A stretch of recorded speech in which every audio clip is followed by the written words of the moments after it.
What's up, guys? Welcome back to my channel. My name is Sarah. This is Sarah Tries, and on today's episode, I'm taking you through my current warm-up routine. So today's warm-up routine, it changes every day I'm at the gym. Actually, it changes a little bit, but today was a leg day, and when I do legs, I want to make sure that I first activate and engage my core first. So today was a bit more core focused for this warm-up. You see me doing planks. Is this the best plank form? Absolutely not. No, it is not. But planks are the hardest ab exercise for me to do, so that's why I start with it first. You see me just stretching out my back a little bit there, and now I am going into bird dogs.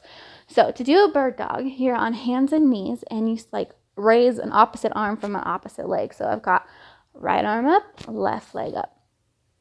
While I'm doing these, I make sure that I engage my core, tuck that core in. And if you don't know what I mean by that, if you've ever been in a yoga class, you've probably heard them say oh, send your belly button to your spine. So just think of drawing like a string connected to your belly button and whoop, drawing it up to your spine. I know it sounds a little bit weird, but it's basically it's not quite sucking in, but it's more like tucking in that core. Next, you see that I've moved on to a little bit of hip circles. My hips and my back are so tight, so I just do whatever feels good, whatever my body is telling me that needs to be stretched and worked out. That's what I'm doing. So for now, I'm sending it back into some child's pose. You see me stretching out my fingers a little bit. Making sure that I stretch out my fingers really helps to pull my scapula apart. It stretches my lats down the side and opens up the space between my scapula, which is where I hold most of my tension in my back, is right between my scapula. Now I'm doing something called thread the needle. This is a yoga pose, and keep in mind, I'm not any kind of professional fitness instructor or anything. I just love fitness. It's something that I do almost every day. So I figured, you know what, you might want to see my routine. But I know that this pose looks weird, but it just really helps, again, to open up my scapula, that space between my scapula, and I love it so much. Now here I'm just rolling over to do some little feet pedals. I think Tom was saying something to me there, so ignore whatever that look was. I don't know what was happening. So stretching out everything, making sure I'm nice and loosey-goosey, doing a little, I don't know what that's called, back twists.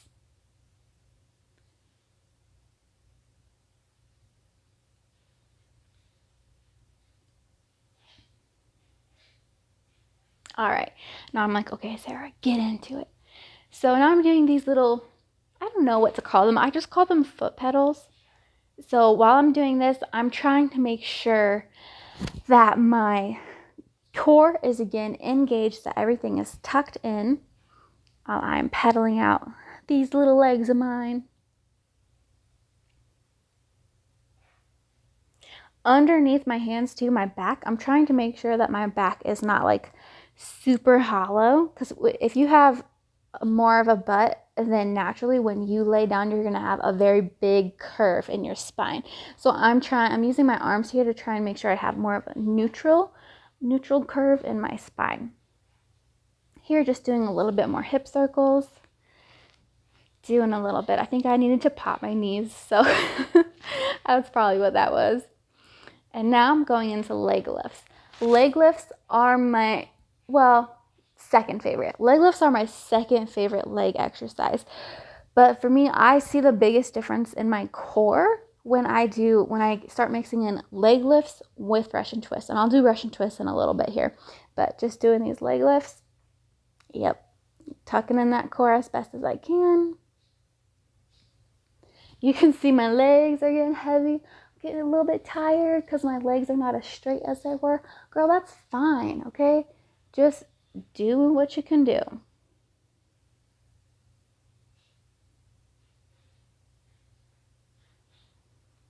Really starting to struggle a little bit there. But I think I was doing somewhere between 20 to 25 reps. That's usually what I end up doing, is somewhere around 20-ish reps. Okay, now I'm getting ready for some toe touches. These toe touches help to engage my upper abs. So whenever I do abs, I make sure that I do something that targets my obliques, my upper abs, and my lower abs. Those leg lifts really help to engage your lower abs, and these toe touches really are helping to engage your upper abs. I'm using a 10-pound medicine ball because that's where I am in my fitness journey. I can add the weight, so I'd rather do some weighted abs than not weighted abs.